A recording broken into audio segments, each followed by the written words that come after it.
Hello friends, इस video में हम करने वाले हैं इम्पॉर्टेंट क्वेश्चंस एनसीईआरटी एक्सरसाइज और NCERT exemplar of this chapter number 8 that is winds cyclone. ठीक है, तो इसमें सबसे पहले हम कीवर्ड्स पढ़ेंगे। एनीमोमीटर, एनीमोमीटर क्या होता है? इंस्ट्रूमेंट जिससे विंड स्पीड का पता लगाते हैं, that is anemometer. Cyclone, hurricane, lightning, low pressure, monsoon winds, pressure, thunderstorm, tornado, typhoon, wind flow pattern. तो ये सब चीज़ें हमने इस चैप्टर में पढ़ी, कीवर्ड्स हैं इस चैप्टर की। व्हाट यू हैव लर्नड, क्या आपने पढ़ा? समरी क्या है चैप्टर की? Air around us exerts pressure. ठीक है, warm air rises up whereas comparatively cooler air tends to sink toward the earth surface. Warm air क्या करेगी? ऊपर को जाती है, और जो ठंडी हवा है वो नीचे की तरफ रहती है। As warm air rises, air pressure at that place is reduced and cooler air moves to that place. जैसे ही वार्म एयर ऊपर जाएगी तो air pressure at that place is reduced and the cooler air moves to that place. ठीक है, उसकी जगह लेने के लिए कूलर एयर वहाँ पे आएगी। The moving air is called wind and uneven heating on the earth is the main cause of wind movements. Winds carrying water vapor bring rain. तो ये भी पढ़ चुके हैं कि विंड्स जो है अपने साथ जो वाटर वेपर कैरी करते हैं उसकी वजह से रेन आती है। High speed winds and air pressure difference can cause cyclone. High speed winds and air pressure difference की वजह से जो है साइक्लोन्स प्रोड्यूस होते हैं। It has become easier to monitor cyclones with the help of advance technology.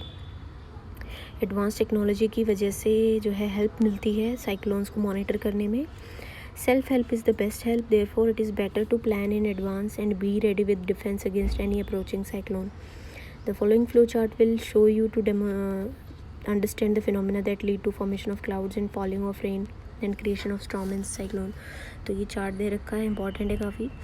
तो सबसे पहले क्या होता है? Difference of temperature between two reasons होगा, उसकी वजह से क्या होगा? Sets convection in air. Warm air rises creating a low pressure area. Cooler air converges to the low pressure area. Cooler air आएगी वहाँ पे।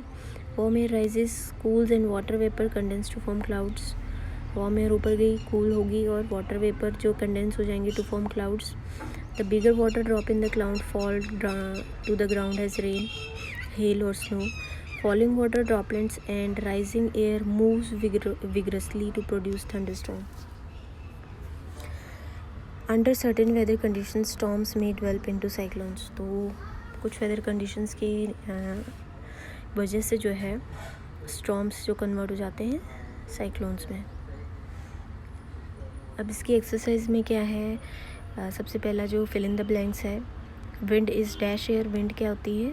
Moving air. Winds are generated due to uneven heating on the earth. Third C क्या है? Near the earth surface dash rises up, warm air rises up whereas cool air comes down. Air moves from a region of higher pressure to a region of low pressure. Suggest two methods to find out wind direction at a given place. तो आप जो सूखे पत्ते हैं वो हवा में ऐसे छोड़ के देख सकते हैं कि किधर को जा रहे हैं, या फिर आप डायरेक्शन देख सकते हैं, कोई फ्लैग या कपड़ा किस डायरेक्शन में वो मूव कर रहा है, या फिर साइकिल पे आप चल के देख सकते हैं कि किधर वो सपोर्ट कर रही है आपको, किधर आपको अपोज कर रही है wind. State two experiences that made you think that air exerts pressure. जब आप बलून में हवा भरते हैं तो अगर बहुत ज़्यादा भर देंगे तो फट जाएगा। क्यों फट रहा है? क्योंकि एयर एक्सर्ट्स प्रेशर। और क्या होता है कि एयर की वजह से जो है चीज़ें मूव करती हैं, जैसे फ्लैग हो गया या कोई भी चीज़ है, कपड़ा है, कोई किस मूव करता है, वो हिलता है, तो वो भी इसी वजह से होता है। You want to buy a house, would you like to buy a house having windows but no ventilators. Ventilators होना एक घर में बहुत ज़रूरी है, क्योंकि जो वार्म एयर है वो राइजेस ऊपर की तरफ राइज़ करती है, और ऊपर की तरफ राइज़ करेगी तो अगर वेंटिलेटर्स होंगे नियर द सीलिंग तो वो आसानी से बाहर निकल जाएगी। लेकिन अगर ऐसा नहीं है, खिड़कियाँ हैं, वेंटिलेटर्स हैं ही नहीं, तो वार्म रहेगा घर फिर। Explain why holes are made in the hanging banners and hoardings. Holes क्यों बनाए जाते हैं? ताकि भाई जो बैनर्स हैं और होर्डिंग्स हैं वो एयर प्रेशर को स्टैंड कर पाएँ। अगर होल्स होंगे तो एयर उस एक तरफ से दूसरी तरफ चली जाएगी, वरना फट सकते हैं वो एयर प्रेशर की वजह से। How will you help your neighbour in case of cyclone? तो हेल्प कैसे कर सकते हैं? हेल्प करेंगे उसको सामान, एसेंशियल सामान और उसके जो डोमेस्टिक एनिमल्स हैं उसको इधर से उधर ले जाने में हेल्प कर सकते हैं, और रेस्क्यू सर्विसेज को बुला के फिर हेल्प कर सकते हैं। तो इस तरह से आप कर सकते हैं help. But planning is required in advance to deal with the situation created by cyclone. तो ये सारी यहाँ पे हमें दे रखी हैं क्या क्या आपने करना है। Action on part of people, यहाँ से आपको पूरा आंसर मिल जाएगा इसका, तो ये कर सकते हैं आप। Which of the following places is unlikely to be affected by cyclone? तो जो कोस्टल एरिया में नहीं होगा वो नहीं होगा अफेक्ट, तो अमृतसर आएगा यहाँ पे 3। Which of the statements given below is correct? In winter the wind flow from the land to the ocean. कौन सी विंटर में किधर से किधर फ्लो कर रही है? From land to the ocean, ठीक है, तो सही है ये।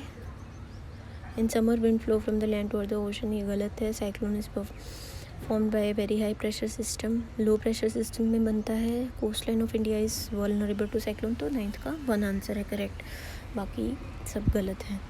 तो ये हमने एक्सरसाइज कर लिया, इसके कीवर्ड्स और समरी पढ़ ली, और अब NCERT एग्जाम। नेक्स्ट हम इसके NCERT एग्जाम्पलर क्वेश्चन करने वाले हैं, ठीक है। तो A fire alarm usually detects smoke in case of fire. Where should such an alarm be placed in a room? तो अलार्म फायर कहाँ होना चाहिए? नियर द सीलिंग होना चाहिए, क्योंकि भाई जो वार्म एयर है, फायर लगेगी तो हवा गर्म होगी और वो ऊपर की तरफ जाता है स्मोक, तो सीलिंग की तरफ होना चाहिए। 4 डायग्राम्स दिए हुए हैं यहाँ पे, और करेक्ट डायरेक्शन कौन सा बता रहा है हमें? तो करेक्ट डायरेक्शन भाई दिन के टाइम पे अगर बात करें तो लैंड पे एयर गर्म होके ऊपर उठेगी, गर्म होके ऊपर उठी और सी की तरफ जाएगी, और फिर जो सी की तरफ से एयर आती है वो नीचे आती है, तो सी ऑप्शन आएगा इसका, कि गर्म हवा जो रेड में दिखा रखी है वो ऊपर गई और जो उसका जगह लेने के लिए सी ब्रीज आई। तो क्वेश्चन नंबर 3 में क्या है कि a child is blowing air through a straw, और किसके ऊपर ब्लो कर रहा है? एक दूसरी स्ट्रॉ जो कि उसके ऊपर बॉटल के अंदर है। तो ब्लोइंग ऑफ एयर की वजह से क्या हुआ? द स्ट्रॉ में जो रेड वाली स्ट्रॉ है उसके अंदर जो है लिक्विड जो है ऊपर की तरफ आती है। ऐसा क्यों होता है? Because blowing of air decreases pressure over the opening of the straw, ठीक है। तो उसकी वजह से क्या होगा? प्रेशर डिक्रीज़ हुआ तो अंदर प्रेशर ज़्यादा है, तो वो जो सॉफ्ट ड्रिंक है वो ऊपर की तरफ जाती है। तो 3rd का ए आंसर है। Following are precautions one must take in case of a storm is accompanied by lightning. तो इसमें वन मस्ट टेक, क्या आपको नहीं करना चाहिए, वो दिए हुए हैं। Which one of this is not correct? तो इसमें 4th ऑप्शन करेक्ट नहीं है आपका, जिसने लिखा है do not take shelter in bus, और तो ये गलत है, मतलब ऐसा करना चाहिए आपको, ठीक है। ये सब सही है। Which of the following place is most likely to be affected by a cyclone? तो कौन से जगह पे साइक्लोन नहीं आएगा? तो जो भी कोस्टल रीजन नहीं है, कौन सा है coastal region? Most likely to be affected by cyclone कहाँ ज़्यादा आएगा? तो पुरी में ज़्यादा आएगा, कोस्टल रीजन वहाँ पे ज़्यादा है। A curtain is hanging at a entrance of a room, a long corridor runs right along angles that is parallel to the curtain. तो अगर बाहर हवा चल रही है तो कर्टन किस डायरेक्शन में जाएगा? अगर बाहर हवा चल रही है उसके पैरेलल में कॉरिडोर में, तो वहाँ पे क्या है? एयर प्रेशर ज़्यादा है, अंदर एयर प्रेशर, मतलब बाहर अगर विंड चल रही है तो वहाँ पे क्या होगा? एयर प्रेशर कम होगा, क्योंकि जब भी तेज़ हवा चलती है तो प्रेशर वहाँ पे कम होता है। अंदर ज़्यादा होगा प्रेशर, तो वो जो कर्टन है वो बाहर की तरफ जाएगा, from higher pressure to lower pressure, तो get pushed outside the room. 7th question है why is Chandigarh unlikely to be affected by cyclone? क्योंकि कोस्टल रीजन नहीं है भाई, बहुत दूर दूर तक उसके कोई कोस्टल एरिया नहीं है। Name the ocean which is mainly responsible? Indian Ocean. Fill in the blank में air around us exerts pressure, moving air is called a wind, The main cause of wind movement is uneven heating on the earth. High speed wind can cause cyclone in the region of low pressure. State whether the following statements are true or false. If wind flows from land to ocean then it is daytime. Land से ocean है और ये day time है, गलत कह रहा है भाई। ये डे टाइम में तो सी से लैंड की तरफ आती है। A very high pressure system, cyclone जब भी होगा तो लो प्रेशर सिस्टम की वजह से होता है, तो ये भी फॉल्स है। Coastal line of India is not vulnerable to cyclone, ये भी फॉल्स है। Is very vulnerable to cyclone specially the east coast. Warm air is lighter than cooler air, ये ठीक है, सही है। 11th क्या है? To expel hot air out of a kitchen, A has exhaust fan fitted on the window और दूसरे ने सीलिंग के पास लगवाया है, बी ने। तो किसका ज़्यादा इफेक्टिव होगा? जिसने सीलिंग के पास लगाया है, बी का ज़्यादा इफेक्टिव होगा, क्योंकि वार्म एयर ऊपर की तरफ जाती है, तो जितना ऊपर होगा एग्जॉस्ट उतना ज़्यादा बेटर है। Why it is advisable not to shut all the doors and windows, कि जब सारे दरवाजे खिड़कियाँ नहीं बंद करने होते, क्यों? क्योंकि उससे क्या होगा, हवा जब चलेगी तो लो प्रेशर सिस्टम आपके रूफ पे बन जाएगा और घर के अंदर ज़्यादा हाई प्रेशर है तो जो छत उखड़ सकती है, तो इसलिए कोई ना कोई खिड़की दरवाज़ा खुला रखो ताकि क्रॉसिंग होती रहे हवा की। Flat in Mumbai with a balcony facing the sea has some clothes hung on the clothes line, toward which direction the clothes will be blown in the afternoon. तो आफ्टरनून में सी ब्रीज हो रही होती है तो घर की तरफ आएंगे क्लोथ्स। ये दिखा रखा है डायग्राम रिप्रेजेंटेशन सी कोस्ट का। तो state on which side is the sea, दिन की बात है तो बी की तरफ सी होगा, तभी जो है सी ब्रीज की वजह से ये इधर को मूव कर रहे हैं। A flag mounted on flag post near the sea coast flutters in the direction of the C.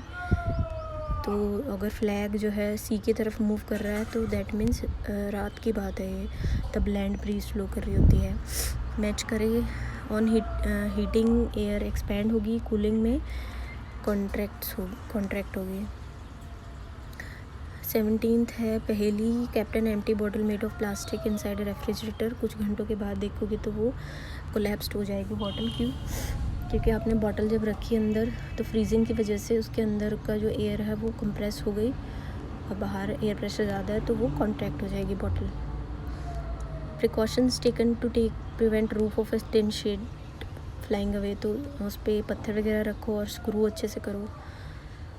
Describe an activity to demonstrate that warm air rises air is lighter than cooling. तो ये आपके जो book में दे रखा था कि 2 paper bag लो और एक के नीचे एक कैंडल जला के रख दो तो वो वाली ऊपर उठेगी, तो उससे आप एक्सप्लेन कर सकते हो।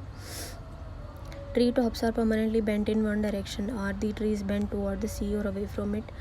तो नियर इक्वेटर की बात कर रहा है ये, तो इक्वेटर पे अगर बात करेगा तो सी ब्रीज ज़्यादा फ्लो करेगी, तो यहाँ पे they are bent toward away from the sea, क्योंकि सी ब्रीज ज़्यादा फ्लो करेगी। और इसमें आपने पज़ल में से वर्ड निकालने हैं विच आर नेचुरल फिनोमेना। तो थंडर स्टॉर्म होएगा एक तो, और एक टोर्नेडो होगा, एक साइक्लोन होगा कहीं पे, और हरिकेन वगैरह होगा या टाइफून होगा, तो ये आप ढूंढ सकते हैं।